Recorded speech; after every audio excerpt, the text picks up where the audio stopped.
Hello, I'm Elgato and welcome back to the Minecraft news video. So what if I told you that Minecraft 1.9.0 was officially now out for Minecraft Bedrock? Well, about half of you would be like, oh no, not 1.9, but no, this is an entirely separate Minecraft 1.9 for Minecraft Bedrock, and unlike the combat update, this one is entirely focused around building. That's right, 1.9 for Bedrock seems to have 100% of its features either focused around building, for either survival or creative, or however you like to build, with a whole range of new blocks, new flowers, new stuff like that.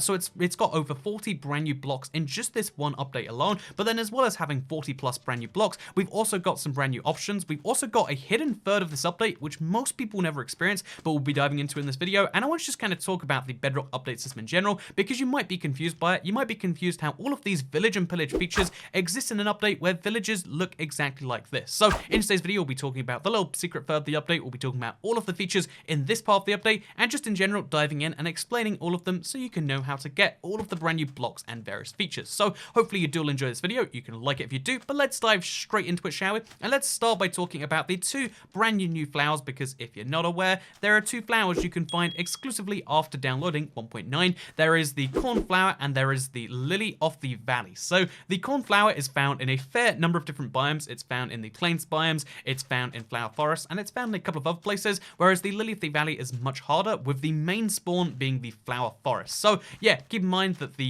cornflower is much more common than the lily of the valley, which is more common than the wither rose, but that's also not available yet because again, Bedrock takes Java update features and also adds its own ones and kind of adds them in an entirely different order. So this is 1.9, just these two flowers right here. And the interesting thing about these two flowers is they offer a brand new way for you to get blue dye and to get white dye. Because if you don't know, last update actually added two brand new dye blocks. There's blue dye and white dye, separate to bone meal and separate to lapis. So if we take our lily of the valley, if we take our cornflower, you can now officially turn them into blue dye, just like this, and you can turn them into white dye like this, which is kind of wonderful. And you might assume, oh, so now there's a new way to get dye. That's going to be wonderful for the brand new signs also in this update. But the thing is, you can't actually dye signs yet. That's a Java feature exclusively, as best I can tell, or at least the use function does not do it. So yeah, we've got 5 brand new signs though. We've got the dark oak sign, we've got the acacia sign, we've got the jungle sign, we've got the birch sign, and would you guess what the last one is? It's a spruce sign. So yeah, what a wonderful set of signs we have right here. But no, more seriously, as you can see, there's a cool new thing that you can do in this update, and that is making slightly different signs. They've all got slightly different bases, as you can see. I like the new signs. I think they're great in general, but they're not as good as the whole range of new slabs. So I've said it before, but I'm not the biggest slab guy. But if you are a slab guy / girl / person, really, if you're a slab person, you are in big like, I guess in for a big excitement, I guess is what I was going for there, because there are so many new types of slabs. I'd go over them all individually, but I'm sure we get the point of like, hey, get this right. You know how slabs previously used to be about 10 or 12 different blocks. Now it's a whole bunch more. And you know how stairs, you know how that used to be like a few different blocks. Now it's a whole bunch more. And you know, I'd say the same for walls, but I'm sure you get where I'm going with this. There is 40 of these brand new stone-based materials that in the next update, or the one after that, will be available via the stone cutter. But for this update in particular, at the very least, you can see how, like, yeah, that's a lot of new blocks, and you can craft them via the crafting table in the way you'd expect. 6 end stone, or 3 end stone, or 3 polished, is this diorite or the other one? I always get them confused. Andesite. All you need to do is take those blocks, and this is so huge for builders. Whether you're survival or creative, there are so many new possibilities open. And again, I know that personally, I'm not the biggest like slab builder, but if you do like building with your slabs, if you do like building with stuff like that, your possibilities have just gone up so much. Now you can make caves, for instance, look so much, I don't know, square around a room or whatever your thing is. You can make them have more detail than just squares. Obviously, the game doesn't naturally generate with stairs all over the place like this, but you can use them to make more detailed, more complex, more whatever you want to call it, cave environments that aren't just, the cube stuff. So that's kind of cool by itself. But you can also take any other build you've made and you can make it look better. You can make slightly better, so if you previously only used to build with slabs and stairs, your list of materials has gone up so high. And personally, my favorite new block is the stone stair. I just love it so much. I don't know why, but like, if you really liked mossy cobblestone but just weren't able to build with it enough, that's great. You liked endstone but didn't feel like there are enough possibilities. You now have so many more, and yeah, this is a huge update for builders. Absolutely huge. I'd love to see some of the things that get built with these new things, and that's why this update, despite being really focused around one thing, that one thing is what a lot of people like in Minecraft, right? Like the building aspect. If if you like building, this is a big update for you. Also, if you like map making, which I guess is a part of building, there's also some brand new options, such as the show depth messages thing. So what you can actually do is you can now use game rule, show depth messages, and you can turn that on or off. And that's kind of cool by itself, right? Like, oh, we can turn off depth messages. How? Oh, wait, we spelt messages wrong, apparently, with a third S, which is not how you spell it. Pro tip, spelling with toy cat mixed in with normal. But yeah, basically, you can turn off your depth messages, which is kind of crazy because you can also, either via the game rule, like I just showed you, or you can use the settings menu, which I know a lot of people will prefer to typing a lot of stuff, but you can turn on immediate respawn, meaning people don't have the option to just stare at the depth screen and to not exist for a bit. They immediately respawn. So let me show you what this would look like if we were, you know, say, vulnerable to death, and then let's say that we die. What happens is, so let's just, I don't know, we could jump off a bunch of times, or we could just do /kill at self, way more fun. You instantly respawn, you just appear in the new place, and yeah, if you're not an OP, I believe you don't see the death messages, which, again, kind of wild that you can turn off death messages, turn on instant respawn, and just have people not exist and then immediately re-exist. Personally, I find that wacky, like, oh, I'm just here again. Like, it feels weird, Minecraft without death messages, but it might become more common of a thing. Time will is to tell whether more servers will pick that up, whether, you know, realms and stuff. Like, will I put on my realm? I don't know for sure. But there's all these big questions that we do have to answer, and that is to do with this. There's also, it's worth noting in the same place, there is a brand new feedback button in the pause menu, and you can actually immediately give feedback on the website, which is a bit of a redundant thing on Switch, where the browser, you can go and leave some feedback on there. It's a fun thing. You can even make a suggestion on the Feedback Minecraft website. Should we do that right now? Oh, it just says visit on another device. Never mind then. But yeah, you can actually, you know, that's not a, why even have that on Xbox? Like, hey, go to a different device and you can, whatever, you're not, bit of a weird button to have there, but you get the point that, like, if you're going to make it different on Xbox, why, again, let's leave that to the side for just a second, because the feedback website is something I do want to talk about a lot in the future. So yeah, if you want to leave feedback on there, then that's something you can do, because it seems as though that's one of the few places where you can guarantee your thing will be listened to if it gets upvoted, whereas elsewhere, sometimes, you know, your message gets lost along the way somewhere, which is sad. But then as well as that, there's also some changes. They added new trivia, they added new splash text, so that's a cool thing. Added the ability to delete expired realms from your world list. This is huge because I have realms that I just keep around because it's like, well, I mean, it expired, but I guess we've got to keep on moving on. We've got tripwires that are now activated when they're broken, unless broken with shears. Super cool, showed that off when it first came out. It means you can't just break a tripwire to get out of it. You have to use shears to sneakily do so. Love that personally. A notification is now sent to chat when a tamed animal dies. Hand play button is now visible. And then also we got a bunch of bug fixes. There's a huge old list of them. I'll show them on screen as always, so you can be like, wow, charged crossbows can now be used to melee attack mobs. That's something kind of cool that I like to do. But the biggest one to me is the fact that now they have made it so even if you have a different version to the person you're connecting to, as long as it's the same major version, you can still play together. So as an example of that, let's say in this update, which there still might be, on the iOS version of the game, there's a huge game-breaking bug they need to fix tomorrow. So they release 1.9.0.1, and then you go on your realm with 1.9.0.1. That now doesn't lock you out of your realm. That now doesn't lock you out of people's worlds, because 1.9.0.1, as long as it's a minor bug fix, you know, a bug fix and not a major update, you can still play with older updates. So yeah,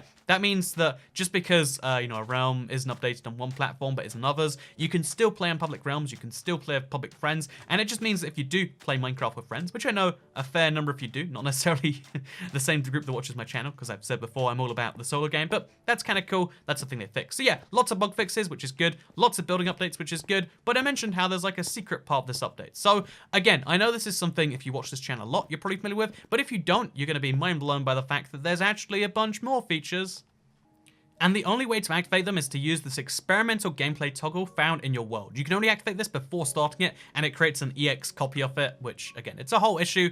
You can remove the EX later, so you can go into that world name, and you can just call this, you know, the same as my old world if you want to. This is what I've actually done with my Let's Play, in case you're curious as to how that works. But yeah, you can actually just be like, oh, it's Sea Pumpkin now. Just like that. And yeah, the interesting thing is you can use this world, which now has experimental gameplay locked on. You can never turn it off once you turn it on, which is a bit of a weird thing. But now once you've turned that on, you can go back into your world and you can experience a whole bunch of more features that are hidden behind that toggle. So some of these, it makes some sense. Like, okay, the script engine, it's still being worked on. There's new block placeholders for all of the brand new villager blocks. So if you haven't seen the cartography table, the fletching table, the grindstone, should we show them to you now real quick? I guess we probably should. But yeah, if you haven't seen, there's this, there's that, there's all the new blocks which we've been speaking about every week on this channel for a while now. You can access them. They don't do anything. They're solely just there. So if you want to use the texture and get them ready for a future update, you can.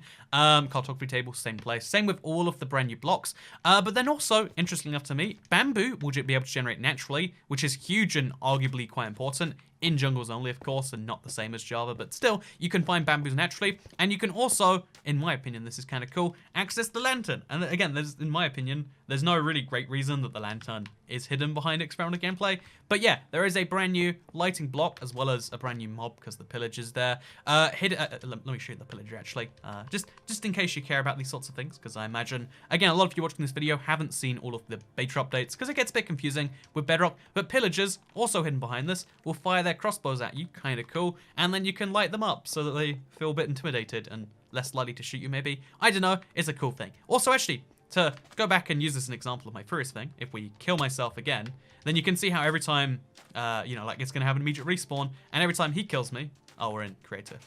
Well, you're not, that's a whole thing. Side note then, just a cool little update. You can now kill yourself even in creative, which previously did not used to be a thing, so that's a cool bug fix. And just in general, this update is mostly like is it the greatest update of all time? No, this isn't even close to the greatest update of all time. This is just solely a positive thing though. It's just bug fixes and building blocks. And the reason I love that is because everyone wants to criticize Minecraft all the time. And again, a lot of the times there is really valid reasons to do so. That's why I do on the channel. But when it comes, one of the most ridiculous criticisms you hear all the time is, oh, Minecraft's getting too complicated. They keep adding too many new features.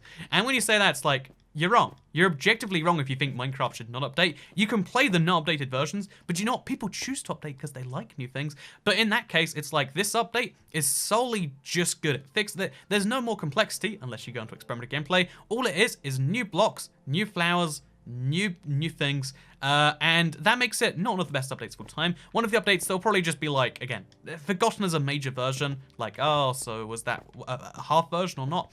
But it is an update where, like, if you like building in Minecraft, you've got a whole bunch more you can build with, and that's exciting. Admittedly, it's the sort of thing that, like, you could have downloaded a mod before, but most people don't play with mods. Most people don't do that stuff, and for you, the vast majority of players, the vast majority of people watching this video, here is the good news. So that's not the end of this video, though, because Aubrey Norris confirmed recently, because we saw 1.10 with so many new villager features. Again, villagers aren't meant to look like this. They're meant to look better and stuff. So we saw, 1.10 come out, and the big question then was like, so is 1.10 the official Village and Pillage update? And it turns out Aubrey Norris actually confirmed that 1.11 was what they were going to call the Village and Pillage. So that means that 1.9 doesn't have a name, 1.10 also doesn't have a name, and also, this is big, but 1.10, the features behind experimental gameplay, i.e. the new villages, won't be there. So if you're looking forward to new villages, that'll be 1.11, not 1.10. You might say, oh my god, that's years away. But in Bedrock terms, it seems as though there's an update pretty much every other month. So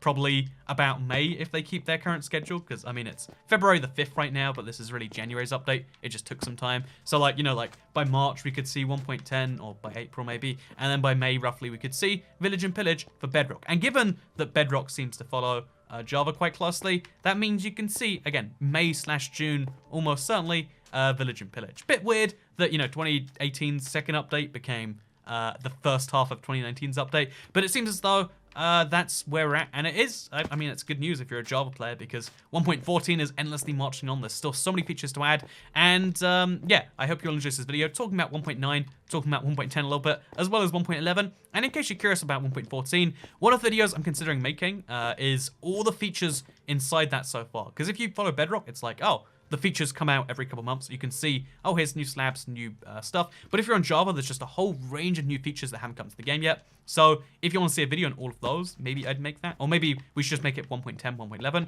Let me know what you think. Comments down below. And otherwise, thank you very much for watching this video. I hope you did all enjoy it. Hope you got something from it. Oh, I forgot to mention also that the reason these brand new blocks are so exciting is because they allow so many new possibilities, and it's going to be big. I'm really looking forward to seeing people actually, 100 million players or so, actually being able to play around with them. So please also send me any cool things you've got. And that, I know, I just like seeing new builds. It gets me excited sometimes. So yeah, thank you very much for watching this video, and I'll see you all in the next one. Goodbye.